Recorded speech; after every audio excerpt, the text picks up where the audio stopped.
Thanks heaps for joining with us today. Appreciate it. Yeah, no problem. My pleasure. So, I suppose what brought us together was really a 4-day work week, and but given a bit of a backstory on professional chef, been on TV, worked around the world. Do you always think given you've spoken about having that real world experience, do you think that's more important?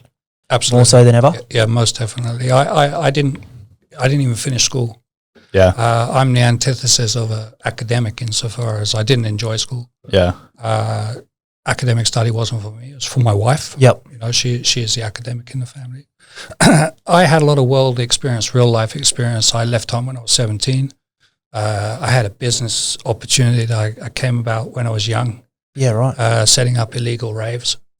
So, really? Yeah. I love that. So what was your best illegal rave? 30,000 people. What? Yeah, down in Sydney. That was pretty good. Yeah. So we started off in London. And then, the Summer of Love ended in England, and the police were getting pretty full on. So we came over to Australia, and there were no raves in Australia at the time. So it was easy. That's like a Suncorp Stadium on a Broncos game. That's the kind of size, yeah. So that's where I got. What was the venue? We started off with 3,000 people. Oh, that was an outside one at 30,000. Yeah. Yeah. So we did outside events, we did inside events. So we end up in the nightclubs because the whole illegal party thing got pretty tight. Yep. In the early 90s, the police really clamped down. You were no longer able to bribe them. That was the key. I'm not kidding. Yeah. Really? Yeah. As long as they were on the same side as you. Yeah, like the police were bribable. It was time of the was there a sort of percentage of into the police. So like literally the police would drive around to our event. Yeah. They'd see the big generators out the front. They'd know what we're doing. We'd tell them we're doing a music concert and videoing it, and they go, yeah, that's fine, you want to keep it going? And so you're like, yeah, we want to keep it going. And you go, okay, well, so the advantage was you didn't have to pay like the council fees and to set it all up like no, we used to go into warehouse spaces and tell them that we were doing a music video. Wow. And because the warehouses were empty, it's just pre the recession. Yep. And empty warehouse space, people were happy to make a couple of $1,000 over the weekend to rent it out to someone who was using it for a film shoot. Yeah. So that was that. Oh, yeah, that's unreal. When did you leave school? Like what grade? I was so I was 17. Yep. When I left school, so year 10. Year 10. Yeah. Yeah, crazy. I got into year 10 and then hated it. Yep. Yeah. Yep. So, year 11. I got into year 11 because we didn't call it back then. It was like sixth form. So that's how old I am. But it was like year 11 I actually left, So you're doing the raves, and then where's the progression kind of out of that? I was a chef. That was what I trained as. So I had a job in a Savoy in London. That was my real work. And when I came over here, I got a job in the region in Sydney. Yeah. So I was working as a chef and then running the raves. And then the raves took over. As they would, It was more money and a lot less stress. Yeah. And then I started doing recipes for Women's Weekly and Women's Day. So I was writing recipes for them, for the magazine and the cookbook. And then I started working for a young lady called Donna Hay, who's a food writer. Oh, yeah, I've heard of her, yep. Yeah. And she was just starting out. So this was prior to her she ended up as the editor of Marie Claire magazine, food editor. Yeah. And then she ended up with her own magazines and stuff. And just prior to all that starting, I was her assistant. So she handed me her portfolio of work when she got the editor job, and I started styling, and I was doing food styling and writing recipes for about 5 years. And that led me into a TV show with Foxtel when they first started down in Sydney, and I had that for 2 years. And then I met my wife, and she was heading to Japan. She just got a job with the Winter Olympics in Nagano in 98, and she was heading to Japan. I was heading to the Caribbean actually at the time. And I changed my mind, and I went over to Japan with her. Yeah, right. And I had no idea what I'd do. Yeah, I didn't speak the language. She's bilingual. I had no idea. And I just got a job as a chef, fell back on my old trade. And within 2 months, I quit it because the young chef who was working with me was from the Matsushita family. They own Panasonic and Technics. And a wealthy family, and we used to run private cooking classes for the wealthy elite in Osaka.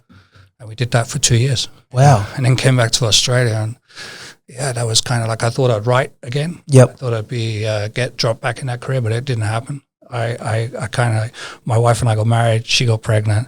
She was like, you need a real job. You can't keep on freelancing. Yeah, There's no security. I need to know you got money coming in. Is it sort of like it's pretty hot and cold? in that type it was of work? particularly, I'd gone away for 2 years. So I kind of dropped everything and ran. And so the food editors were a little disappointed with me, I guess. And they wondered why I just dropped and run. And funny enough, I remember my wife was saying, okay, you got to get a job, send a resume out, get a proper job.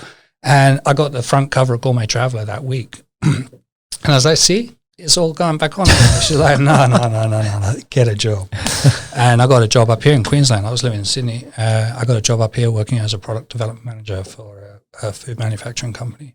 And that was my first foray into corporate life. Yep. And I guess that was, if I hadn't had that corporate experience, I would not have thought about doing a 32-hour week. Yeah, that's the reality. I hated corporate life. Burned you out. It was awful. Yeah, it was so money driven. And I don't know. I got sucked into that. I thought the money was really important. Yep. And I chased the dollar. I think a young father, you're earning double income. You know, your wife's at home with the kids. And yeah, I was driven. You know, I'd been successful, so I was driven, and corporate life was easy. You know, if you're nasty enough, you do well. It's that's the way I look at it. It's not a particularly friendly world. Yep. And I felt it was pretty pointless as well. I didn't feel like I was contributing to life. I was just, making money, and that didn't feel good. Yep. And the work ethic was crazy. I mean, like the mentality was the longer you're in the office, the more important you are, the better you are. Yeah, but it's like a badge of honor. Yeah. And well, especially in Japan, did you notice that at all? Because in Japan, they're known for it. Yeah. So they literally, on a Friday night, you can go to the train station after the drinks have been called last order, and you go to the train station. There's people in their suits lying drunk in the street. Like, it's that full on. So they work hard, and then they just go and slam it on a Friday. And that's no way to live. No. You know? Corporate life, you know, that whole mentality is stay back, work harder, more hours you do, more money you're going to make. And there's money. And if you hit this target and your KPIs are getting smashed, and it's just that kind of mentality. And I just didn't like it. And when you were in a sales-based, you're a business development manager in the corporate world? I did business development. I did product development. Yep. So I did a range of things. I actually got in supply chain for a while as well. None of it was of that much interest to me. It was a good way to make money, and that was it. Yep. Yeah. But it gave me a good insight into what I didn't want for my own business as well. Yeah, true. So, and did you have a tipping point where it was like, enough's enough? Yeah, I did. I was working for a company that I couldn't stand, and I was being asked to do something I didn't believe was right. And I took a stand. I won't mention the company because it wouldn't be right, but I took a stand, and I was actually fired. Yeah. It's our way or the highway at the end of the day. Yeah, but that was really good because it was an unfair dismissal. And in a senior corporate role, that's a big payout. So, dumb move by them. I was actually going in to resign the day I got fired as well. Wow. So, that chances. Was, well, no, I pushed it. So I kind of like set the situation up a little, knowing that the owner of the business was a hothead. And if I approached the subject a certain way, that he would explode, and he did. Yes. Yeah. And that gave me 6 months to think about what you're going to do. Yeah. Do you think the corporate situation sort of changed in being able to, like, yes, people may still have that mentality that they need to be vicious and goal driven and KPI driven, everything like that. But do you think corporates can't really hide behind, fake sales? So, like, the way you treat people now is sort of the doors open on a lot of businesses. I hope so, but I don't know. Yeah. I really hope that that's the case, and I have faith in younger people driving that. I think the millennial generation is a really powerful generation for change. Yep.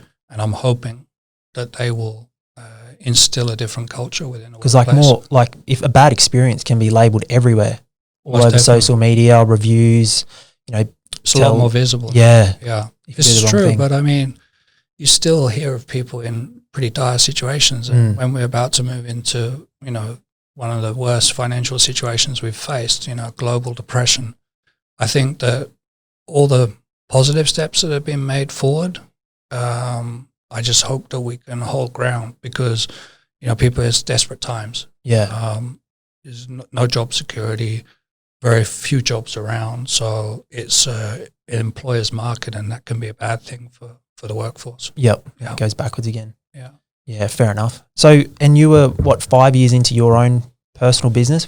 So we were 5 years in when we started considering, like, I think the first 5 years is just trying to survive. I'll be honest 100%, with you. Yeah. You know, it's make sure that the bank's happy, that you're not going to lose the house. Go backwards.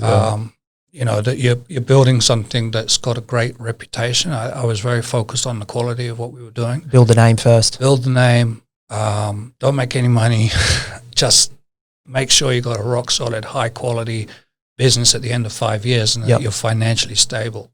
And I guess that sort of, it's a good and bad thing. I mean, you need that survival instinct, but it does prevent you from working on the business. You're kind of stuck in it the whole time.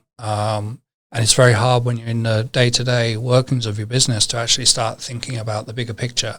A thing that suffered for us was the work culture in the first 5 years. You know? Yeah, right. Build like the right staff kind of thing for the roles. I think it's hard to get right staff in the start of a because you're still working it out as it's going on as well. Yeah, you're working it out, and you're not necessarily that appealing. Yeah. You know, you're a small business. You're few employees. You know, you're not going to get the highest quality candidate. Yeah. You know, in the first place. You're going to need someone who's flexible as well, because they're going to be doing more than one role. You know, every startup you're doing about 4 roles when you first start. So you need a different kind of person. Some of those people are never going to be able to grow beyond that. No. You know, that's the other thing. So you kind of like constantly having to shuffle people in and out of the business in the early years. So it's hard to get a cohesive culture together.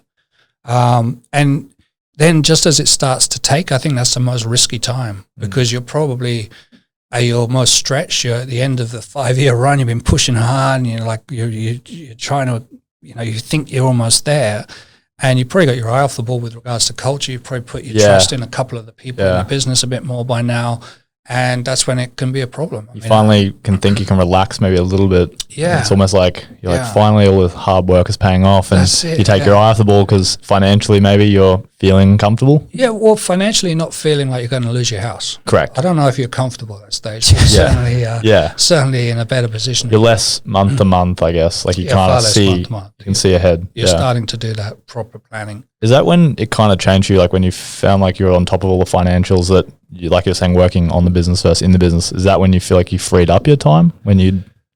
I don't know that I freed up my time. I think it was more a case of I just got sick of going into the office. I hated the culture of my business, and I was created your own desk job. Yeah, something's gone wrong here, and I need to sort this out. Yeah, I'm not even happy myself in the business. That was my feeling. Yeah, there were certain days where I just didn't even want to be in the office. And I think at first you're kind of in denial that that's your fault. You're kind of a bit of a victim. I felt I was a bit of a victim, and sort of was looking to blame, sort of you know, thinking that I'd created this wonderful business and therefore, you know, it should be good. But I hadn't put the focus into the development of my team in the way that I should have done at that early stage, or the way that I perhaps could have done. Yeah, not necessarily should, but I think, you kind of hire people, and I've done this, where you just want them to take over your responsibilities in your job because that's where you're hiring them, but they need the clear direction, they need the availability from you to kind of tell them what their role is and set them up properly. Definitely, and they've got to be able to handle the growth that's going on in the business. I mean, in our business, we've had very rapid growth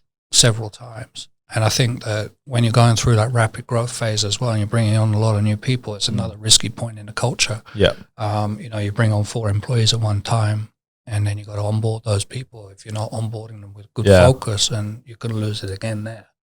I want to circle back around to something, because you mentioned like the millennials and Gen Z, if you will, kind of heading towards the right direction. I read some of like the comments that you have on Twitter as like a kind of reference point. Yeah. And funnily enough, like I agree with pretty much everything you're saying. So I'm curious of like, is that experience because of you've dropped out of school, you've had to do it tough, you've had to work everything out yourself, that it's kind of pushed you more into this kind of maybe non-biased view of the world, if you will? Like you're not answering to anyone, you don't have financial interests, if you will. Is that how that viewpoint's been formed, or is it like your experiences of business? That's a fantastic question.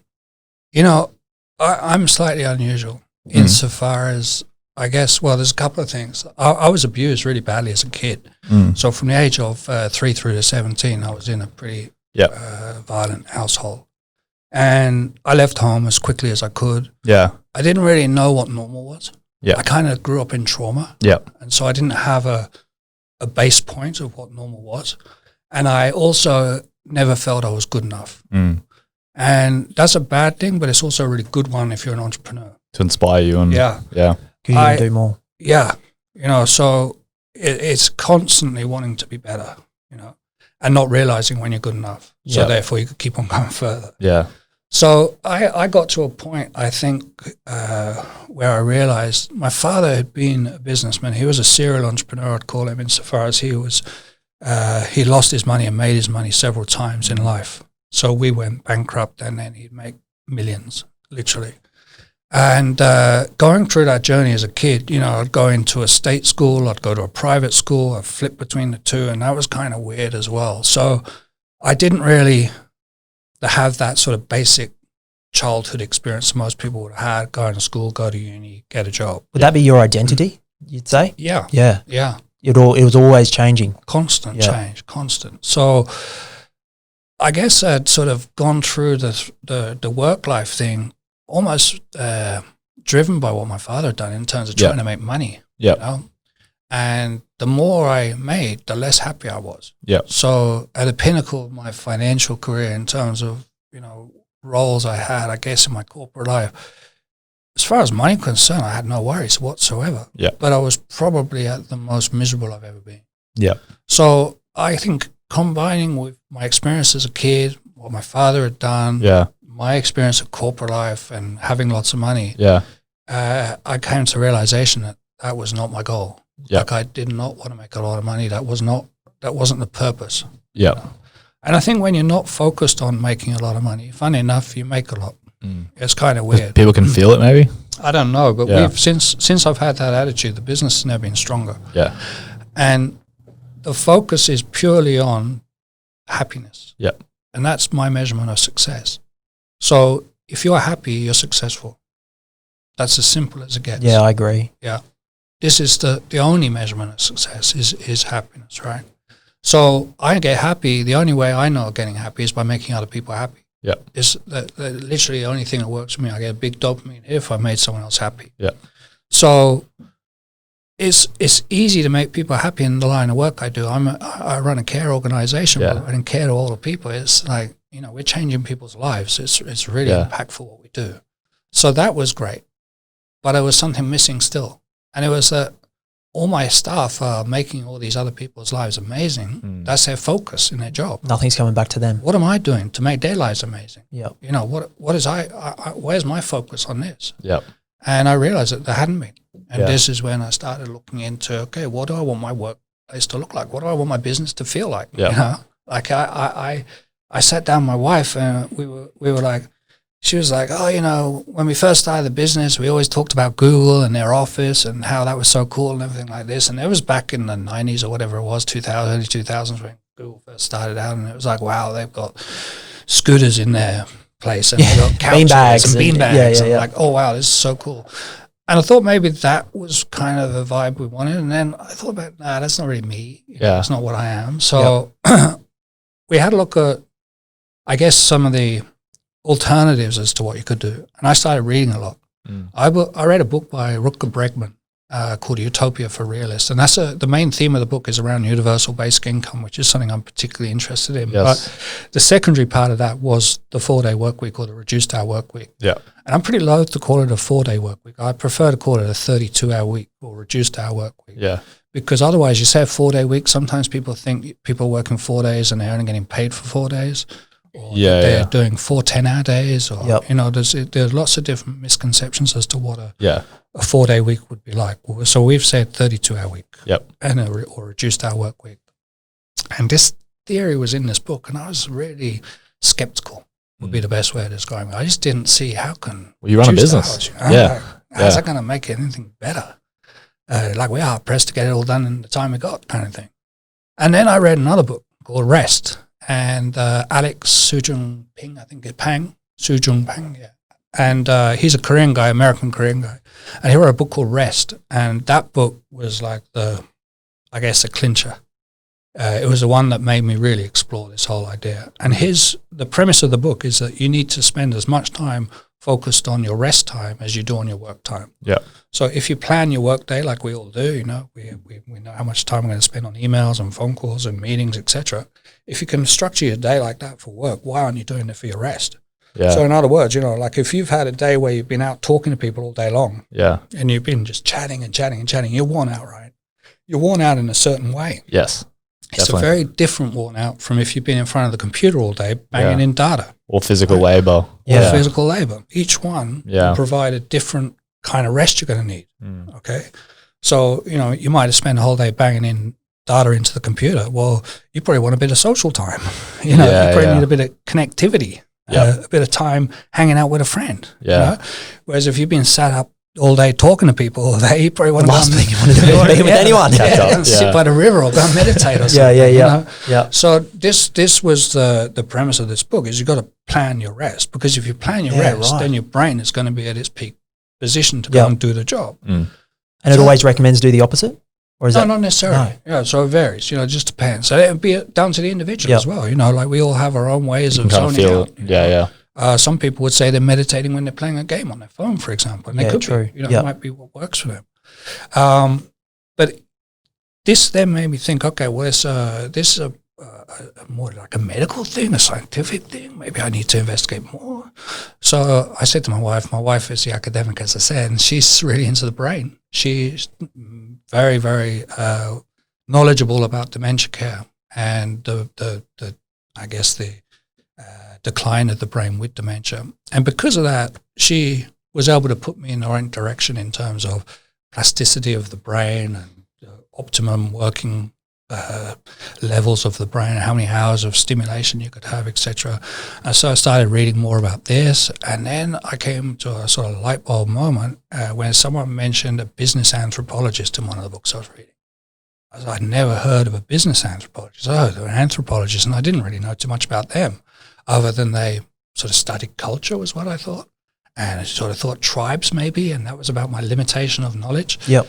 The more I found out, in terms of looking at culture, it's broad. You can come in and look at a business culture, which is exactly what we had. A business anthropologist came in for 3 months, and he embedded himself in a business and worked out the proper workflow that was going on, the genuine workflow, not the one we thought was going on, but actually how one piece of work got passed around the office to different people, and they did their various parts. And he also looked at the hierarchy within the business. Now, again, not the hierarchy we'd put in place, not the management hierarchy, but the natural one that had formed. So the relationships and the communication lines and the people who had power within the office or influence within the office. And came to see through this study that we had a lot of wastage going on. Now, the wastage could be as simple as we used to have Post-it notes. I think most offices have Post-it notes. And we'd get a phone call, you'd write a message for someone, you'd stick a Post-it note on their screen, and off you go. We ban Post-it notes. Now, Post-it notes, in general, are going to distract you for 20 minutes. Yeah. Now, people go, 20 minutes, that's no rubbish. I see a Post-it note, and I look at it, and it's off. Yeah, unfortunately, it's not. I just look at it, and it's off. I look at it, if there's a phone call I've got to make, I've got to think about the person I'm going to call, I then make the call maybe, I then have to wind down after the call because maybe it's stressful. 20 minutes on average, right? Every interruption, okay? So we looked at that, Post-it notes, we've got to get rid of that. In the corner of your computer screen, most people have the alert pop up for email. Yes. Notifications, notifications. Turn them off, Every time you get distracted by one of them, 5 minutes. 5 minutes of your time is wasted. Even if you don't open email, just looking at that distraction, it can distract you for up to 5 minutes. Turn them off, check your email twice a day, 10 a.m., 3 p.m. Oh, but my job requires me to check my email every 5 minutes. I'm a scheduler. Okay, you can check your email every 5 minutes for a certain time in a day. And you let everyone know that those are the times of the day you're going to be checking your email. Yes, you'll be doing it more than twice a day, but you can actually set aside time and plan that properly. Okay. So these little things that the anthropologists had noticed, I went away and I was like, wow, there's a lot of waste, a huge amount of waste. Maybe I could do this myself. So my wife and I had to think about it, and we worked out we'd do it ourselves. We'd trial the 32-hour week. I mean, our jobs were, we reckon, the busiest jobs in the business at the time. We still had involvement in day-to-day activities as well as the management and running of the business. So we figured, if we can manage this, then it'll be interesting, to say the least. And how many staff were you at that point? So we had, in the office, the office team is looking after the caregiver team, which is a casual workforce. So I have about 100 casual employees, and then my office team is around 17 people. I think at the time when we started this, it was around 12. Yep. So we had a look at us, my wife and I, doing it ourselves, and we did it. We said we'd do it for a year, and we'd run a trial, see how we went. And we thought time management would be the thing. I don't know. I'd read all the different books I've been reading. It was about better management of your time, and I was thinking, easy. I can go and do a whole lot of time management courses, and it'll be great. And we did, and they were great for teaching you a few tricks, but that's about it. It's not time management. Yep. We came to realize that within the first month. It's actually how you're feeling. Are you feeling good? If you're feeling good, you're going to do a good bit of work. Yeah, so true. Like you walk into a meeting, if you're in a good frame of mind, yep, that meeting's going to go really well. Yeah. Okay. Get the best outcome. 100%. Yeah. You're focused, you're zinging, you're ready to go, off it goes, meeting goes well. Yeah. If you've got something going on in the back of your mind, you just come out of a poor meeting and that's still playing on your mind, you're walking out of that meeting and perhaps not 100% focused, is the meeting going to go so well? Probably not, right? So this is down to where your mind's at, not anything else. This is purely getting your mind in the right spot. So we came to realize this really soon that, wow, this is not about the time management, it's about just getting my head in a good space.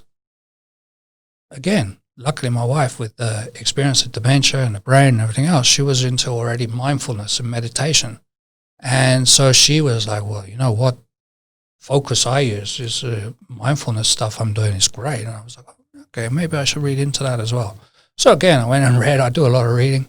And I realized that a whole lot of the Fortune 500 companies had actually gone and hired mindfulness and meditation coaches in the last 5 years. And I was like, oh my God, this is a huge industry. Yeah. What's this all about? Yep. And I'm on my LinkedIn and Googling or searching through LinkedIn. And believe it or not, one of my friends was a mindfulness and meditation coach. I couldn't believe it. It was just like literally someone I knew from 30 years ago. And I contacted him and I was like, there's an old friend of mine who used to run raves, funny enough. Yeah, I was about to ask that. I was like, is that appropriate? A tie-in. Yeah. He was a DJ. Yeah. Yeah. Wow. And this is why he's come full circle. He got into mindfulness and meditation from being a DJ. Yeah. So unlike many people who are in the party scene, he didn't actually like the party part of it. He just liked the music. Yeah, okay. And he was a professional DJ who was really into production and the whole bit. So he'd go and do his set, and it was like a intense thing. He'd focus in, go and do it, and go home.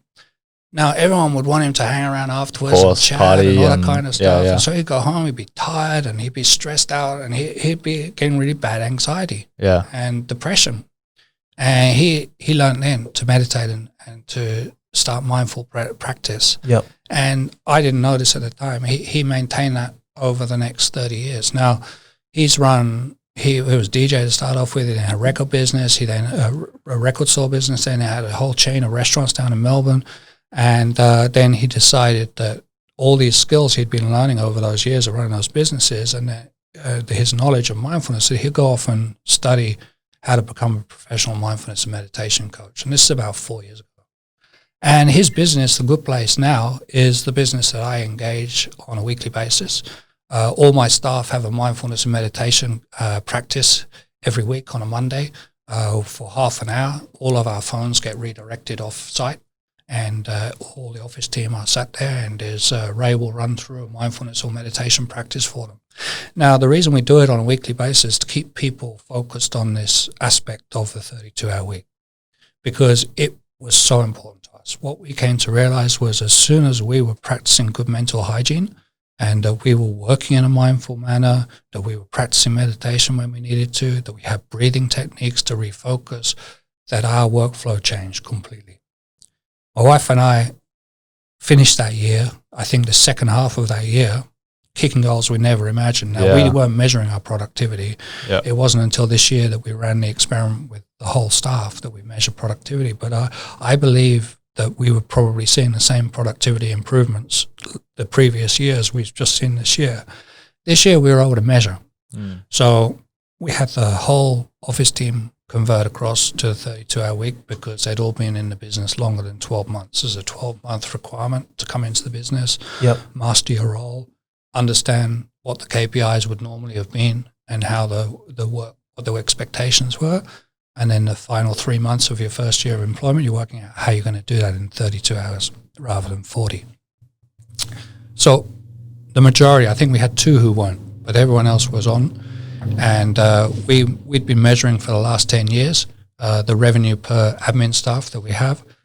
We'd been measuring, obviously, the profitability of the business, and we knew the staffing levels for example, all of our scheduling, down to the number of hours we schedule, to how many caregivers we're going to have working, to literally how many scheduling staff. So we had a very accurate set of numbers to be able to compare against from the previous 10 years. Yep. And after the first 6 months, my CFO was like, this is crazy. And I'm like, what do you mean? He goes, you guys are doing more.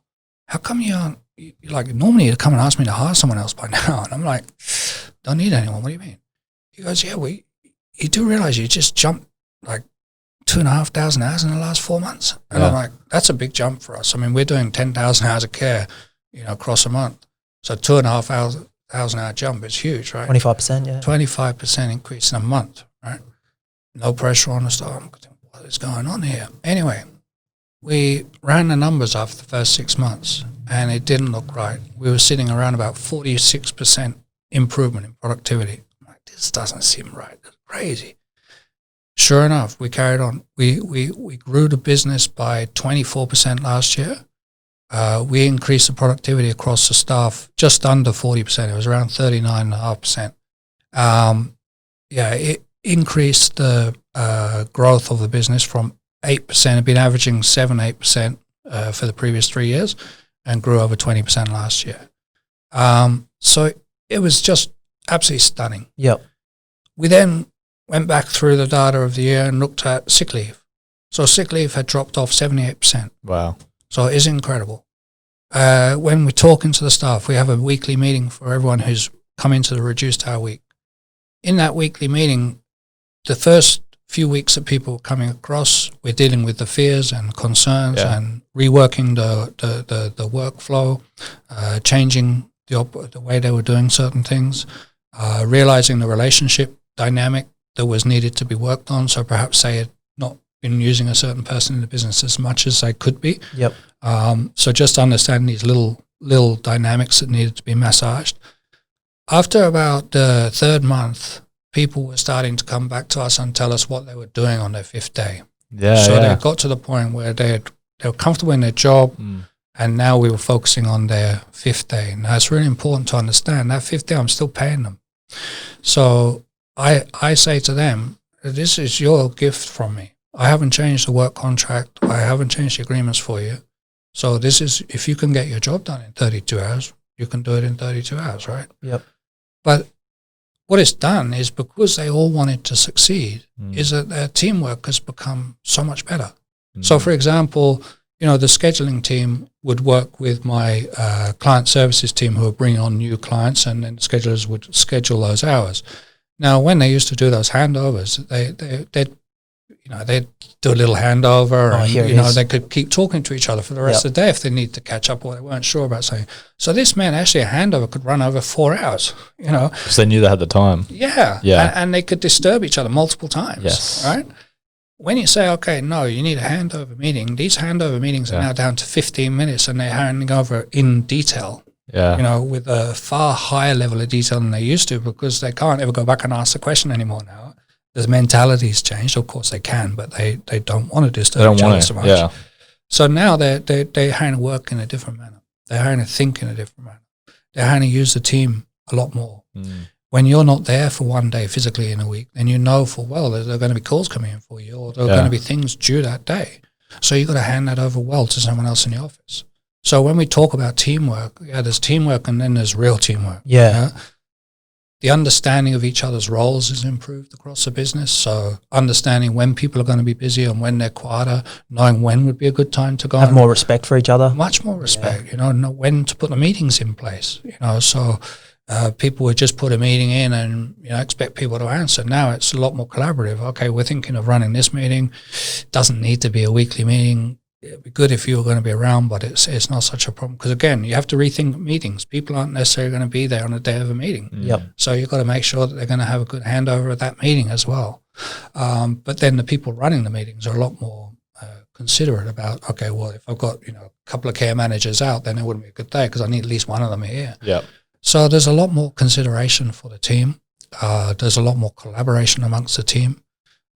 There's a desire, obviously, for everyone to succeed in this. Yes. So with that sort of desire for this to work, it's just brought a morale boost. You know, there's a feeling amongst my office team now that they're on the leading edge of something. Yeah. That they're pioneers. So they don't want it to fail. You know, we've got the Queensland government. I've got a meeting with the Industrial Relations Strategy Policy Advisor, about this 32-hour week. The government are coming in and they're doing a sort of spotlight on the business and putting it up on their website and stuff. So there is a big focus now. This, a genuine focus on what we're doing. Yeah. And the team have sort of stood up another level because they really want to be and you'd find it even now easier to recruit because everyone would be saying so much positive things internally too, friends, family. Yep. What, you get to work 4 days a week? Yep. Like that's a huge sell point. It's a massive sell point. Will you always keep the 12-month rule? Is that the carrot that makes it? I don't know, always. I hate saying that word always. Yeah. I hope it won't be necessary in the future because every other business is starting to adopt this and I'm not the only business. I think some people would be tempted to go for this job with my business on the basis of it being a reduced hour week if it was immediate today because there aren't many other businesses. So I'm a little unsure. Always open to You're an early adopter. So I'm a very early adopter. Can't take all of the risk. Yeah. So, I mean, I trust my staff implicitly. And I think that's another thing that's come about through this 32-hour week is you have to be able to trust your staff before you can do it. Yeah. So if your culture is really bad before you do this, it won't work. Correct. It took us, from time of thinking about this to the time of the staff doing it 2 years. Yeah, yeah. So 1 year of that being a trial my wife and I did, but another year of research, of changing the office environment. So we moved office into a location that was more suited for this. Yep. When I say more suited, so I was in a semi-industrial space out in Salisbury. We moved into Kangaroo Point. Now, why did I do that? I wanted people to go for a walk. Now, if you say go for a walk around the block in an industrial space, I'll just stay at the office. Yeah. Go to walk on the river is a different matter. Everyone wants to go for a walk along the river, right? Yeah. Nice cafes around, nice restaurants, so they can go out and take a coffee somewhere. I changed the office interior. There's not a single office desk. There's no office furniture. The lighting is not fluorescent lighting is really bad. So we removed all the fluorescent lighting. We have warm lights, orange lighting, so standard sort of home lighting. And the desks are recycled timber. There's a lot of soft furnishings, a lot of I've got like Banksy artworks everywhere. So it feels more like a home when you come in there. The attitude is you come what time you like, you leave what time you like. I don't have a fixed times. Oh, really? I don't believe in fixed times. As long as I've got coverage in the office between 8 a.m. and 4 p.m., that's all I need. So that needs 2 people minimum in the office. Then I'm happy. As long as the phones can always get answered. My executive assistant is a great example. So Tash was working for me part-time because she couldn't work full-time because she was a young mum.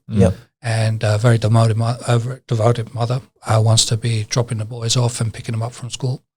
But I said to her, she'd work for me part-time and she was doing as much as an EA would do as a full-timer. She was doing 32 hours essentially in her part-time role. I said after a year, Tash, I'm not even going to keep you as part-time. I'm just going to make you full-time. And, you're doing the same amount of work you do in a full-time week anyway.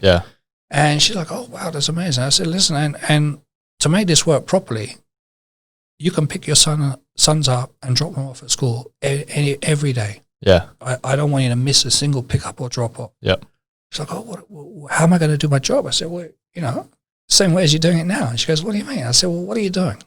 She says, well, I'm booking your appointments. I'm, getting your flights. I'm buying vehicles. I'm doing all sorts of things. I said, exactly. How do you do that? She said, well, what do you mean? I said, well, how do you do it? She goes, well, I get on the phone. I send emails. I said, yeah. Where do you do it? She said, at my desk. I said, exactly. So why? She goes, because I have to be at work. I said, exactly. But why? Because all you're doing is emailing and phoning people. She goes, oh, well, no, I guess I don't. And when I say you don't, and she realized she had the freedom, then she had to go and plan her day.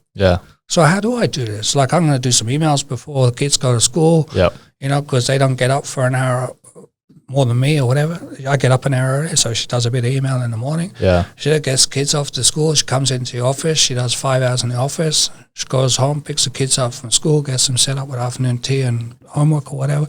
She then does another couple of hours. It works fine. She gets 32 hours knocked out, no problem. Yeah. And the 32 hours to her means so much. Of course. And the amount of work she puts in, the dedication she puts in, because she's got a full-time career still, and she's going to continue as an executive assistant. In fact, probably end up as an operations manager. She's that good. But she can continue her career without any sort of break, without any sort of, I had to go and look after kids for 4 years. Yes. It's totally misogynistic of us to think, or patriarchal of us to think, that women should have to have a career break because they have kids. Yeah. This is crazy. No, change your business. Honestly, as a business owner, you want to lose out on some of the best people. Yeah. Because that's the way it's been. Become a mother. It's insane. And I realize this in a very female-dominated industry. We're going to tell some of our best people to go have a holiday. To go take a break for a few years because they aren't kids. Yeah. And then they get discounted because they don't think, out of the workforce. They didn't work for 4 years. Because you told me I couldn't. It's like crazy. Something Declan and I have spoken about, noticed is, so we've hired before and we've hired off Serena Rosso, Job Access. Yeah. And self-accountability, we realize, is a huge thing, and how our staff, the ones that are kind of self-accountable and self-thinking, are the best staff, and we want them to act like their own directors, if you will. Yeah. But something I found interesting about your incentives, it's everyone knows you get paid for your job and that's what you're rewarded with. Yep. But you've added a second level of reward and another system, so then the staff become kind of self-accountable to each other that, hey, we're all going to do 32 hours, but we all need to do this together, or else we're going to lose our second tier, if you will, of reward. That's right. But the mindset you came at it with is almost I'm doing this for them, and then it's turned into a win for you. Of course. Yeah. Do you think that's what's made it succeed? It's the second. It's that old cliche thing of, if to get something you want, you have to give the other person what they want. Yeah. Yeah. If you want something badly enough, then surely you're going to have to help someone else get what they want first. And this is simple in terms of what we're doing with the business now. So if you know that you can, and we made after COVID even more flexible. Yeah. I want to keep the business culture really strong. Yeah. And I think I can maintain it in 3 days. Yeah. So I've said that as long as you're in the office 3 days a week, I'm happy. Yeah. So you can come in, doesn't matter, 6 hours, 8 hours, I don't mind. Yeah. But 3 days. And why do you think it is that society is taking so long to adopt it, or they just haven't heard about it or been influenced by it before? So it's kind of greed. Yeah. Greed. Yeah. Yeah. I think everyone is greedy naturally, and then we come to realize our level of greed and what that does to us. And then hopefully as we mature, we realize that greed is actually a really bad thing. Yep. But that isn't the case for everyone. If it was, then people like Jeff Bezos wouldn't be on the planet. Yes, yeah. The fact that people, I don't know, it's kind of crazy for me. Billionaires, they're just hoarders. Yeah. They're just hoarding money instead of items of clothing or whatever. But I heard an argument, and kind of I found it interesting to hear the perspective of someone who's not a billionaire but can kind of justify it, and it made me realize people's thinking. As a friend of mine, he said they've obviously just worked really hard and that's how they've got there, and people can almost see themselves becoming a billionaire one day, but not realizing what that actually entails. So they wouldn't want to take it away from someone else because they think that I may be a billionaire one day, or I may be a millionaire. When you realize how obscene a billionaire actually is and how unproductive so many of their assets are because they're not put back into society or back into the system, if you will, because their tax incentives are to hoard art or to put into things that are going to be better to offset their wealth. Yeah, it's crazy. But it's really under talked about, I think, especially in maybe the business community. It's touched on, but there's no political activists, I guess, out there really. I don't understand how business people don't realize how crazy they are. Yeah. In working on this kind of concept, I guess, of continual accumulation of wealth, which is where a lot of business owners default to. Yep. So first of all, driven by a mission and wanting to get a business doing a certain thing, whatever it is your mission is, whether that be provide a great service or make a fantastic product. And then when you get really successful at it, some people kind of go, oh, okay, I'm really successful, so now I might as well just cash in. Yes. It's going to make money. Yeah. And I don't think they're as focused on the business anymore. more, the profitability starts to be their big focus. Correct. I know how much, basically how much more money can they make each year? Yeah. And I just don't get that. I'm not driven by money. I don't see the appeal in it. I can sit here and say I don't care about money. Yeah. And I've got money, of course. Yeah. And I'm in a position of huge privilege. Yes. And I could go, I work to get that privilege. No bullshit. I mean, there's a lot of chance. Luck plays into it, yeah. I was born male. Yeah. I was born in, England to parents who were fairly wealthy, and, it's just nonsense. It was just the roulette of life. Yeah. And I happened to come out where I did. What you do with that is not roulette. It's up to you. You have complete control. And I went down the wrong path. I started the accumulation of wealth pathway. Yep. And I was just lucky. I had a great wife, great family. I think by having had a terrible childhood, that to have a wonderful wife and family of my own, and feel so happy with that, it made me realize that was it. Like this happiness feeling, that's all I need. Yeah. Like the more I get of that, the better. Yeah. Well, I think that's what you said earlier, everyone wants happiness, and they think having their own business is going to create more happiness, or having a certain amount of money, then they'll be able to do this. That will create more happiness. So I think deep down, everyone is genuinely trying to be happy, and they feel these certain avenues are going to make them happier, because they might be sick of their boss, and they realize, hey, I can actually do this way better for myself and earn 100% of it instead of a smaller part. Millions and millions or billions of dollars are spent to get us to be this way. Yes. Yeah. So marketing we're driven to be like this by advertising companies, as you say, marketing. I mean, it's not chance, that everyone's miserable. No. Yeah. We're being driven to this. Yeah.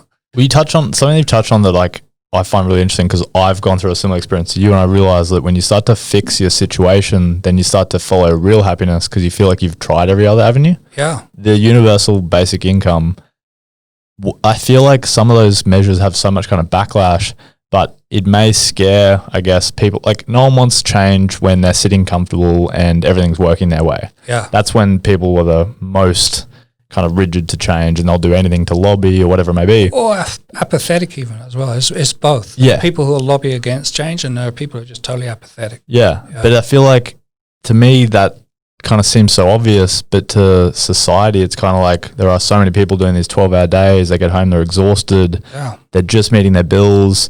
There's companies out there like Afterpay and ZipPay that are predatory lending to people who can't actually afford to repay these things and never will be. The credit card company sends them a credit card in the mail saying, here's your $500 limit. And I see all these things, and my own experience of having to kind of get out of my own hole, if you will, through jobs that I thought, I'm working 14 hours a day, this is how you succeed, to now I feel like I work less than ever before, but have more outcomes and a better life. Yeah. Do you think it's like the universal basic income, almost like free people to get to find what they should be focusing on, kind of thing? I think the universal basic income question is really pertinent at the moment. Yeah, definitely. We've got a depression that's going to hit the world, and we've got countries like America and the UK who are in a really bad position already. Australia wasn't in the best position. It's probably the worst position we've been in to go into a recession. Now is the time when we've got to start thinking the less fortunate and the... Yeah. How do we look after everyone on the planet, And this disparity between the wealthy elite and the rest of the society, it's got too big. Yes. Universal basic income is, I don't understand where politicians are getting stuck on this. I mean, it's a money saver. It is. If you're looking at it just on a financial perspective, like you're going to reduce crime, you're going to reduce healthcare, you're going to put people in a situation where they're going to be able to be more functional in society. Suicides are going to drop off. It's 100,000 different things that are beneficial out of universal basic income.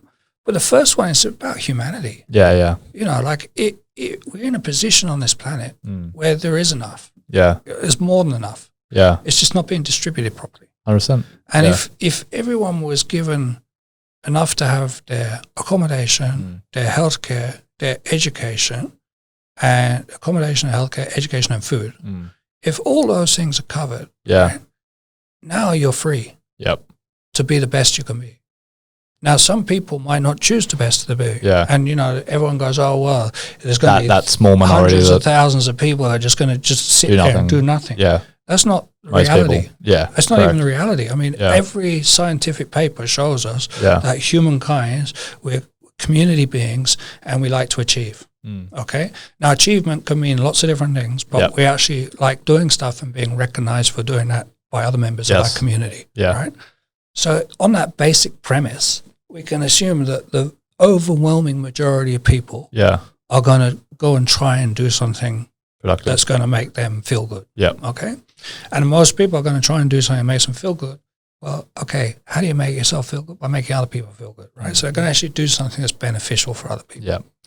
Now, if you've got your education, food, accommodation, all these things covered, and all you got to worry about now is, what do I like? Yes. Now you can go and be the best you can be. Yeah. So imagine, like if I had been not having to worry about money, I know I wouldn't have gone down the pathway of being a chef when I was younger. I kind of chose that. It was something I could easily do, and I just happened to be good at it and whatever. So, but it was really, I just want to make money. Yeah. If I didn't have to do that, if I'd not gone through school thinking I got to make money, and that actually I was going to do something because I want to be really happy. Yeah. Imagine what the world would be like. We'd have all these people doing incredible things. Utopia. It would be. Literally. Yeah. And that's so doable right now. What do you think the government's kind of stance is with not just, like, they never want to test things? It feels like it's either all in or nothing, whereas a business can't afford that. That's because businesses don't work on 4-year terms. Yeah. Yeah. If you're going to have a government come in for 4 years and always just fighting for getting in the next 4 years, there's no incentive to change anything. Really. Yeah. It's just populist. Whatever's going to be popular, they're going to put forward. Yeah, true. And do you think having the 32-hour work week, you can see as productivity's gone through the roof, if you were a startup or a younger business and you're in that survival mode like what it is for the first 5 years, can you still, would you do it if you started again? Yes, I definitely you could still do it. Oh, most definitely now, because I would take a whole different approach to work in terms of the mindfulness meditation approach. Understanding how the brain works and understanding how not to have people being disturbed. I could start a business that was more productive. Yep. So with the knowledge I have now, yes, definitely. Yeah, right. Yeah, 100%. In fact, I've just started a charity. Yeah. So, What's it called? What's it do? NORCA is the charity name, so it's Naturally Occurring Retirement Communities Australia. Yep. We set it up to deal with social isolation amongst the elderly.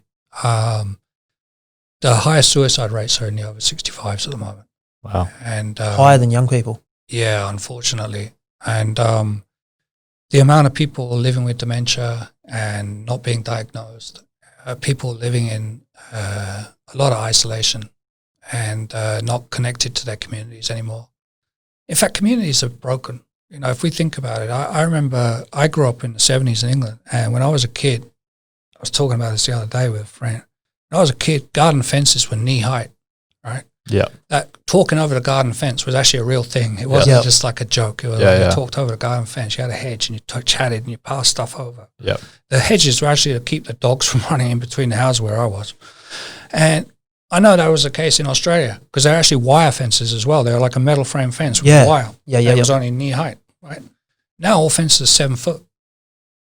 That's a community change, right? Do you think it's positive or negative? It's negative. Negative, right? Yeah. Because what's happened is you don't talk to your neighbour. I experienced that we had a great relationship with our neighbours, and then we got a new neighbour in, and they paid for 6 foot, 7 foot fence, and never spoke to them, never had the relationship, nothing. Exactly. Well, if you think about that across the whole of society, all these 7 foot fences went up. Yeah, none of the knee high fences are left. Right, we're all in our little cubicles now. In our apartments. Yeah, in apartments, even the houses, right? And if you go and ask the average person to tell you the names of their neighbours, most people now, so I think it's something like 98% of people, it was a ridiculous number, could only name one neighbour. They didn't know to go either side or even in front and behind. No, forget about it. Like one neighbour was where 98% of people are. And when you actually then said, of those 98% of people, how many are friends with your neighbour? It dropped down again to something like 60% of them. Whereas back in the day, your neighbour was the person you relied on. When I was a kid, when the lady next door got old, my mum would just do her grocery store. She'd go to the grocery store for us, and so she'd pick up her groceries. She only needed 1-2 bags, When she needed, do you think it's these? Yeah, iPhones? Mobile phones are not good, but it's just basic community ideas. You go and I'd mow the lawn for the lady next door. Yeah. Now, she'd give me a bag of lollies, but I mean, you know, like it was hard work. That's a lot cheaper than nowadays. Like my business, we provide care for older people. Now, for the government to have an older person get their grocery shopping done, it costs the government $110, right? To take someone grocery shopping. This is insane. Imagine how many people, $110 a day, happily are going out to people to just have their shopping done. Like, so that a caregiver goes to their house, picks them up, takes them to the shop. It's great. It's an outing. It's you know, a whole lot of companionship and everything else. So very worthwhile, right? Yeah. But expensive. $110, right? Wouldn't it be better if your neighbor was doing that for free and then dropping the shopping off and chatting to you and seeing how you're going? And it was genuine because there was genuine, you know, they weren't just getting paid to do it. And they really cared about you, you know? Wouldn't that be better? Yep. You know, I got this thing. There's a whole lot of people in the inner city area here, right, who are uni students wanting to go to, a whole lot of people want to go to uni in the inner city area, right? And there's a whole lot of older people living in the inner city. And in a place like Sweden, they've set up these things, intergenerational living, okay? Now, this is where students can go and rent a room in an older person's home. So all the older people got the expensive properties in the cities around the sandstone universities. And now the students can rent a room in these older people's homes, okay? Now, the older people are doing it because they want to have some companionship. They would like to have a younger person around the house, okay?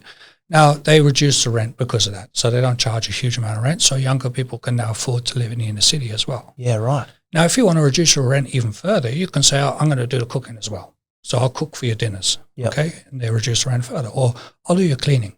I'll mow your lawns. And every little thing you say you're going to do, they reduce the rent even further, right?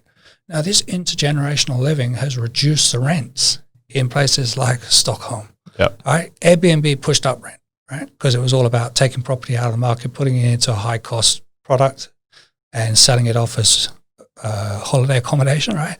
This is the opposite. This is all these expensive properties that currently aren't being rented suddenly allow one room to be rented to a younger person. It takes all the young people out of the rental market. It pushes rents down, okay?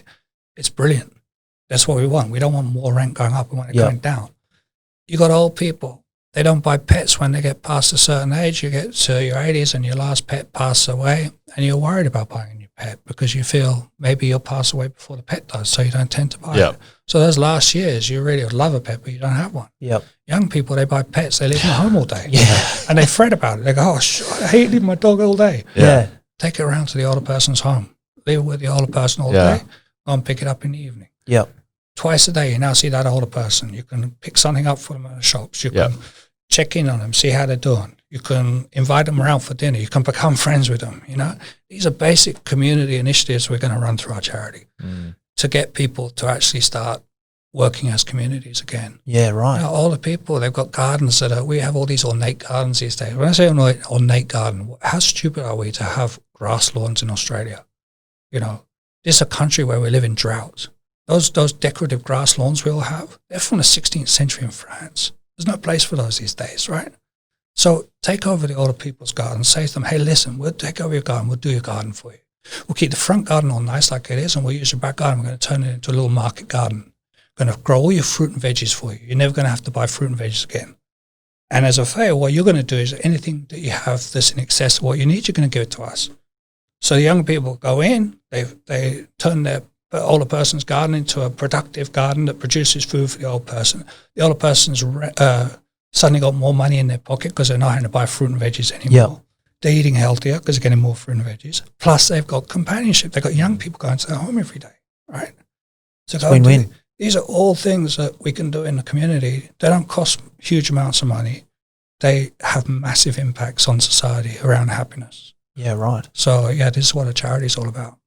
Amazing. It feels like Sweden and Norway always seem to lead the way with these changes, and then we never adopt them ourselves because it's kind of like, I don't know, they're almost even like the bicycle thing. Yeah. Don't they have a certain amount of or in the cities you can only ride a bicycle? They got something to do with bicycles over there that they've perfected. There's some great restrictions over there. In fact, there's a brilliant product that's just been developed over there called pop bikes, which are a four-wheeled electric bicycle that are fully enclosed. So, pedal power with electric motor and fully enclosed. Better than a car. Yeah. If you live within 20 Ks of the city, you'd be using it. Well, do you worry about, like, I guess, to not too much of a side tangent, but like Australia and how, like, we adopt things in our future? Like, I feel that with how much we rely on kind of the mining sector for exports and our wealth, it kind of delays the investment in like technology companies, and what we could be moving towards is our new export, because manufacturing. Yeah, as well, it's just such a cash cow, if you will. We're not even really taxing that well, but we export so much that it's killing the planet. Yeah, let's be honest. And climate change is our biggest problem. Yeah. So, I mean, one of the other appealing factors of bringing in a reduced hour work week is you reduce pollution as well. True. So 20% less commuting. Yeah. Which is huge if you could do it on a countrywide scale. Massive. Yeah. Absolutely massive. And then if you make it easier for people by having more cycleways because there are less cars on the road, etc., you can really drive it down. So I look at everything with climate change as the number one focus, because that is the thing that's going to stop humanity if we don't address it. So, Australia is in a bad position at the moment. Well, it just feels dependent on destroying the planet to survive. It feels so rigid, and then because of our the economy, we don't want to. I understand not giving it up, but it feels like we're not making enough of an effort to transition either. It's crazy. Because the wealth that's being created through it is so... And we could be the largest exporter of green energy. Yeah, I know. Solar panel farm. But no one wants to take the risk to put the funding into it. Well, it's interesting. I think that the government didn't want to take the risk. Yeah. And businesses tend to wait until government takes the risk because there's going to be some grants, support it and support it. Yeah. I think business has been pushed up against a wall now where they're actually taking risks themselves. Yeah. They've recognized that, they won't have a business if there's no planet. Yes. And the government's not going to do anything. So we got to do it ourselves. Yeah. But as I say, I got great hope in the millennial generation, the Z generation, whatever that's come after my generation, the X generation. I think our generation, we sort of, we were there when the Berlin Wall came down, and we kind of thought life was going to change and things were moving forward positively. I think we took our eyes off the ball, let climate change run away. I mean, we thought that the baby boomers were doing something about it, and they didn't, and we didn't either. And now we're in this real predicament. And if we don't address that, then it'll be nothing for anyone. We won't be talking about 32-hour weeks. We won't be talking about work. It's dire. Something I've noticed with Gen Z is, and they're making this push, and because I run a marketing agency, so it kind of ties into, they're not buying off people. They don't think that ethically align with them. Yeah, that's great. And it's like really to the point that it's like really strong. It's powerful, yeah. It is. To the point that they'll fact check and backtrace where clothing comes from. And if they don't align with how it's made, then they'll... That's great if you're privileged. Yeah, exactly. Unfortunately, for the average person who's struggling to even buy a t-shirt. It's a last You don't really worry where it comes from. As long as it goes, it's... Yeah. We can all make these small changes ourselves. We need government and business to change. Yes. Business can make a decision to change. Yes. Okay. Government is more cumbersome. Yeah. But as business owners, we have the opportunity to drive change ourselves. I mean, I'm a small business, medium-sized business owner who's taken a concept that was pretty radical, and I've instilled it into my business and had great results. Made it work. Can you make other businesses do it quicker, or would you recommend everyone takes that 3-year transition? No, I don't think so. I mean, I was right on the bleeding edge, like not even leading, it was bleeding. Yep. I didn't have any roadmap, as it were. Yeah, true. Other than the research I was doing, I certainly didn't have any businesses I could connect in with. Now there's a lot of businesses that you can connect in with globally. There's a whole 4-day global 4-day work week movement that started up in New Zealand. The guys who started a company called Perpetual over there also drove the move to the 4-day week, and they're having some great getting some great runs on the board. But it's created a forum now of business owners who are in this space. I think there's a willingness amongst younger business owners to look at all sorts of different ideas. I think if the business is owned by the older generations, it's a slightly harder prospect. Yeah. There's a little bit more entrenched thinking and a little bit more fear. And I think there's that old school mentality of collecting money. This accumulation of wealth is still... But you almost feel if you're not at work, you're not making money. Yeah, which is insane. This value we've put on work has been overemphasized, and we're kind of living to work, not working to live. Yeah, because even my perspective from I've got an 18-month-old daughter. Right. And even like me and my partner were chatting the other day, and the babysitter's seen she sees the most about all development. You know, you get home at 5 or 6 o'clock, have dinner with Sage, and then she's in bed by sort of 6:37. Yeah. And you get up, have brekkie at 6 a.m. and you sort of do it again. And then you only hang out on the weekends, and then you're tired. You get the best years your kids to someone else. Yeah, exactly. Yeah. And that sort of opened my eyes massively. I'm like, there's got to be a better way. Like recruitment's obviously very labor driven. Like you got to be there, you got to be interviewing. Well, you don't. This is the thing. Someone said to me, "Was that just a mind frame? How can I do this in a shop? You know, like I run a shop. How can I just work 32 hours a week?" I'm like, okay, well, let's think about it. So, what kind of shop is it? A clothing store. Okay. And when do you do most of your sales? On a weekend. So, like, which days do you do the most? Or Saturday. Okay. And do you do any online? Yeah, a little bit online. I said, okay, great. So if you look at your business, are there any days which are pretty dead? Yeah, Mondays and Sundays are pretty average. Why do you open those days? Oh, like everyone on the streets open 7 days. So where they go. That's your first wrong move. Doing what everyone else does. Are you just doing it because everyone else is open and you feel you got to do it? Right? Yep. So close the shop for 2 days. Okay. Now you've reduced the work week down to a 40-hour week. Okay. Yeah, but I'm not going to get the same amount of sales. Well, you just said you were dead on Sunday and Monday. So pick up your sales on every other day. Oh, how do I pick up the sales? Well, you're not going to be tired for starters. Yeah. All right, okay. And like when you sell, do you know when you're going to get a sell? Like why? Do you get a feeling? Is this? Yeah. You know, like I have a really good conversation with them. I give them good background of the clothes. Like I make sure when I match stuff up for them, it's really good. I'm just on point. So right. So you're thinking clearly. Yeah, you know, it's usually at sort of 10 o'clock in the morning. I've got the shop open, 10 o'clock on a Saturday, bang, get a whole lot of sales. So, right, where's your mind at? It's like, I'm excited. So, why are you excited? It's Saturday, I'm not going to do well. So, right, so your mentality is going to do well. You've already changed your mentality on a Saturday, so you're going to do better because your mentality is better. Yeah. It's about your mind. It's all in your head. So now start thinking about, okay, what do I need to do to have this same mentality on a Tuesday? Yep. You know? When it's not quite so busy, but I've still got to have a really cool conversation. In fact, I've got to have an even better conversation on a Tuesday because I'm going to have less of them. So I'm going to have a less hit rate. So refocus on the business, what you're doing, refocus in on how you're doing that and why you're doing it that way, and see if some of those things are completely unnecessary. I would challenge any business owner not to find waste. I truly believe there's no business that wouldn't find waste. Yeah. You know, I was stunned at how much waste there was in my own business once this anthropologist has shown the sort of Is that expensive? I imagine getting someone to sit in anywhere for 3 months. Yeah, look, it's could be expensive. Is there a cheaper way you could do it? It's not. That wasn't a cheap exercise, but as I said, I had to go to the 9th degree. Yep. You know, I guess my mentality as well when I started this was I was really hoping it would be successful because I want other people to do it. Yeah. Okay. Like I'm not, as I say, when you're not driven by profit and money, like I'm driven because I want to change things. I change people's lives in providing care, but I'm changing people's work lives now. I want to change society through my charity. Like if I get change happening, then that's when I'm feeling happy, and it comes back to that. What makes you happy? So yeah, So how do you give that to other people then? Like, do you have to give it to the business owners first for them to pass it on? If that makes sense, like make them admire the other businesses that can make it work. I think for some people it's simple. Yeah.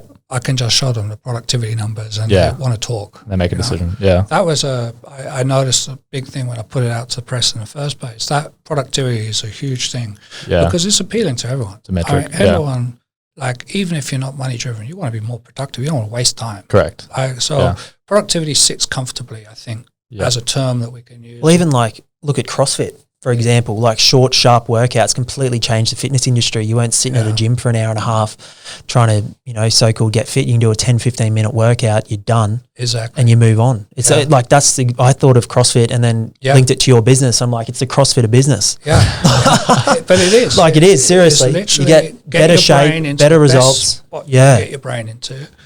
Have techniques so that if your brain gets put out, like if you get stressed, so for example, our business, unfortunately, we have some pretty stressful situations of clients coming to end of life and, some pretty difficult conversations. You could have a conversation where you literally go off the phone to a caregiver who's been with a client as they pass.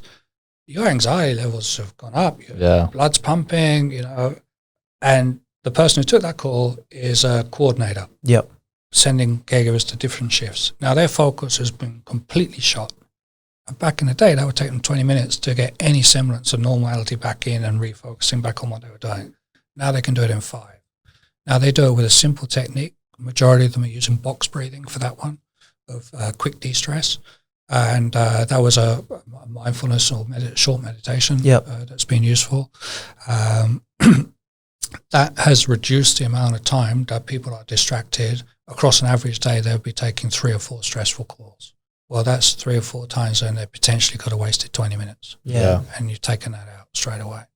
Alerts not going off. Every time those alerts are going off is 5 minutes distraction. Now they're getting 10 of them a day. That's 50 minutes. They've gone. You know, so you can grab time back real fast. You know, start to when you start to realize it. It's not the time that people are actually sat there looking like they're working. It's the time that their brain's engaged in what they're doing. Yep. And their brain isn't engaged just because they're sat at a desk. You know, they can be in the office, they can be sat at the desk, they can even be on the phone. Doesn't mean the brain's engaged. Yeah. You know? But they're not there at all. They're not focused. They're not doing you any favors. So did you have, and I think you said you had some staff that didn't fit into the new kind of mold? Yeah. There were a couple who just didn't work for them. I think it scared them off before we even got to start. Well. Yeah, I think it was a bit overwhelming to think they were too pressured in their role. Yeah. And the great thing was I had a couple of doubters who stayed. Turned around. And my biggest doubter was my finance manager. And she is the best turnaround story I've ever had in my life. Yeah. She was, God bless her, she was willing to give it a crack. Yeah. And that's all I could ask. She is the biggest advocate now. Like, this is someone who is so disciplined now. I mean, I thought that as a finance manager, she was already disciplined because, like, as far as I'm concerned, all of that work takes a lot of discipline. Yeah. But now, you know, we've just done end of financial year, and she was saying to me before, you know, no, I'm going to have to work on my 5th day. You know, like, I know it's going to get so busy, and this was like a couple of months before. I was like, oh, we'll see, Gail. You'll be okay. Let's just go with it. And she's getting closer. Oh, yeah, no, I reckon I'm going to have to work this week and the week after. I was like, oh, yeah, we'll see what happens. And sure enough, it came out at the end of financial year. My wife and I actually went up and had a week up in the Daintree, literally at the end of the financial year. Didn't get a single phone call. Yeah. She took her 5 days. It was no problem. Amazing. Came back, sat down for our 5th day meeting where we get all the staff on a 5th day to talk about what they've been up to on their 5th day. And she just was gushing to everyone, just saying, I can't believe that I've smashed out this end of year and I've done it in 32 hours and I think I've actually got more time on my hand. You know, like I could do more. Like she was just buzzing. Yeah. And it was the realization that this had worked. You know, her brain was in such a good position now that when she works, she's so focused that she gets more done. That's unreal. Yeah. And so you guys talk about what you do on the 5th day. Yeah, we have a 5th day meeting just to talk about what we've done on the 5th day. What do most people do? Is it just no, you've got to plan it. This is a big thing. So I'm saying I'm paying them that day. Like that's my day still. Like they're still working for me. Yeah. I say you got to put as much effort into your rest day as you do your work day. Yeah. So they got to plan it depending on what their weeks look like, depending on what they've been up to, and they'll determine the type of rest they're going to take according to what their work's been like. What's an average day? Like gym. What's your rest day look like? Yeah. It will vary. I'm into driving, so I love driving. I go out to the racetrack quite a lot. Yeah. Just go and bash out a few laps. Yeah, right. That's a real good one for me to free my mind up. It completely de-stresses me. Manual or dual clutch? Dual clutch. Yeah. I used to be manual. My son's car's manual, so when he allows me to bang that around track, I will. If you pay for the tires. Well, he's just finished doing it up, so I don't know how keen he's going to be on letting me track bash it. But yep. Yeah, so I tend to do that. I do a lot of mindfulness and meditation work on my day off as well. I'm a big meditator. Yep. I have a regular daily practice that I do. And then on my 5th day, I do a longer practice. So my daily practice is 10 minutes. On my 5th day, I do a 1-hour practice. I try and go out for lunch with my wife. Is a day that we share now. We used to have different days off, 5th days, and now we decided that where the business had, it's nice to have them together. Yeah. So we might go out for lunch or something. It just depends on the work we've had. You know, is it always the same day?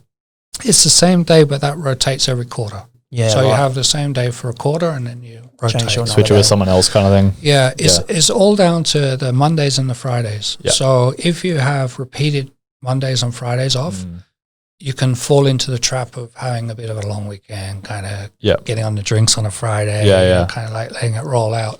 So, if you had that Friday, Monday for too much time, then that can be the downfall of that. And that sort of defeats the object of having a fifth day. Yeah. That's, as I say, it's all about how do you rest.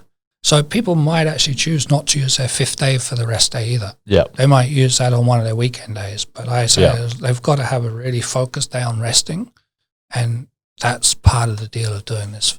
I love how you said that sick days reduced, because I've always been a believer that when I've worked jobs, if something feels too hard or stressful or I'm not feeling great, it's so easy for me to opt into a sick day. But when working for yourself, you don't even let it enter your mind. True, so you just don't have the day off and you don't get sick, if you will. You may be sick with like a common cold, but you kind of push through. I feel like them knowing they've got the 4-day week to get things done, they're almost like, why would I take a sick day? It's like that it's not in their mind per se, so they don't feel the best, but they just kind of push through and feel better, if you will. I think for mental health days, definitely. Yeah. That would be the case. Yeah. Like people would have taken a mental health day, a sick day. Yeah. And they're probably not needing to take those at all. Because they're feeling so relaxed. Yeah. And I think physical sickness is still important. Take time out. The reality is, and obviously we had an excellent 3 months at the end of the year for communicable diseases, and we didn't get flu. But in the 9 months prior to COVID, like people weren't getting sick, I believe, because they're actually living a healthier life. Correct. Yeah. So, if you're sleeping well and you're eating well, and you're actually putting a bit of thought into what you're going to do to rest, then your body's going to be in a better position to, protect yourself, I guess. Yeah. Immunity system's stronger. 100%. Because it's a downward spiral. You don't go outside, you wake up, you have a crappy night's sleep. Yeah, that's it. You might not eat breakfast. Yeah, exactly. Come to work, and then you're just inside all like in this fluorescent light, and then you go home at night time. Yeah, precisely. And this gives you the time to think about life a bit better. I think my staff, one of the comments that was made is like, I've been able to refine my hobbies. Yeah. Because I don't have time. Just didn't have time. And this has changed their mindset towards time. Yeah. So now a lady who used to crochet when she was a kid is now crocheting again, and she's like loving that. Another friend has coordinated it with her friend. They have the same day off. So her friend was only part-time, so she was never able to catch up with her friend during the week, but now she can. And so there's a cycle you can go on that you either have the Monday or the Friday. So you either have Wednesday, Thursday, Friday, or you're on the Monday, Tuesday, Wednesday cycle, depending which cycle you're on. Yep. And she's gone on one cycle because she knows at the back end of the week is when her friend has days off. So she's planned to have a social day that she never used to have. So it's different strokes for different folks. The main thing is, as I say, that they need to be able to come back into that 5th day meeting and talk about how they've been able to relax, how they've been able to rest, because this is going to give other people ideas. It's going to make it easier for the younger people coming into the business or newer people coming into the business to actually think about this whole. It's a new idea for most people, as you can imagine. So when you've got a whole team of people who have been doing it for a year or 2 years or whatever prior, I think this meeting will be more useful. Through this time, it's been useful because it's been new for all of them, and we've all been sort of finding our way across the year as to what's going to work well for us. But bringing a focus onto it, as I say, we have our mindfulness and meditation coach come in half an hour every week as well. I think that's a really key thing. And does everyone meditate every day within the business? It's up to them. Down to them. You can't make someone meditate, I guess. But I mean, we've certainly encouraged it. We have places where you can easily meditate. We've got some beautiful soft furnishings and some quiet rooms, some darker rooms. We've got rooms where you can go and listen to music and stuff. So, it's encouraged. I love how you created that culture, because I found when I hired staff, if they've come from a previous business that tells them we're the best, we love looking after our staff, but then it's not in their actions, there's always that kind of, I don't trust you yet, you've got to prove it to me kind of aspect. I love how the day off you've kind of encouraged them. You said they're a bit sheepish at the start, but as you've kind of shown them over time, they can talk about, on my day off, I went and did this. Whereas having a day off is kind of so uncomfortable and frowned upon that no one wants to share what they did in the weekend in case it doesn't fit the narrative where it's like, oh, well, you got to be good for Monday, so make sure that you don't do too much on the weekend. Well, now you can cane it. Like if you do have a big party on the weekend, Like, that's fine. Like, you can talk about it quite happily. Correct. And everyone's sharing. Everyone knows that you're going to have an extra day of rest. Like, it's you're going to be in good state of mind. It changed the whole like social dynamic of work as well, because sharing is super important, but you've probably experienced it where you've worked in a corporate culture. Sharing can get you in trouble. And this is what I think creates so much stress is we're being disingenuous versions of ourselves where you can't say what you mean or think because it's not going to reward you. So you've got to like play the part. It's a big problem in life. I mean, I live with a mental health issue. I've got complex PTSD. Yeah. And I've talked about that in my business for the last 5 years. And I didn't in the first 5. And when I opened up about my mental health issue and was honest about it and discussed it openly, that was a game changer as well. People can relate. Yeah. Everyone has mental health issues at some point in their life. Everyone's going to go through either anxiety or depression of some kind at some point. And many of us are going to go on and have a mental health episode in our life that will be significant. I've had a mental health condition I've lived with for a number of years, and by talking about that openly as well, it fosters a culture within the business that allows people to be themselves. You know, it allows people. I've employed people who've come back off, health issues. I had a woman who came to me who had chronic fatigue syndrome. Yep. She was only able to work casual to start off with. She started off as an office junior. She's now my HR manager, and she's working full time, and has a great life. But I mean, she struggled to get a job because people would just label it, chronic fatigue syndrome. Correct. She's not going to do any work for us, is she? Yep. You know, it's funny how society looks at people. Yeah. Quick to pigeonhole everyone. Very quick. Yep. Yeah. Very quick. No, that's awesome. Wow. Mate, thanks. What a way to finish. I'm going to go meditate. Yeah. Thanks for coming on. Oh, my pleasure. Really appreciate it. Yeah, I've enjoyed the conversation immensely. Yeah. No, thank you for having me. Yeah. And where can everyone find you? On Twitter or? Oh, yeah. I mean, goodness me. They can find me on my website. Yeah. It's Home Instead East Brisbane or Home Instead South Brisbane. Yeah, perfect. Or through you guys, whatever. I don't know. Google your name and it'll come up. Google me. There's a few good stories on there. People find me on Google, see recipe books and God knows what else. What's your favourite meal to cook? Roast beef. Roast beef. Yeah, Nice. Proper English traditional roast with Yorkshire pudding, good gravy, mashed sweet, roast parsnips. Sweet. Unreal. Sounds good. Thanks, Myles. Appreciate it. Thanks a million. Thank you. Thanks.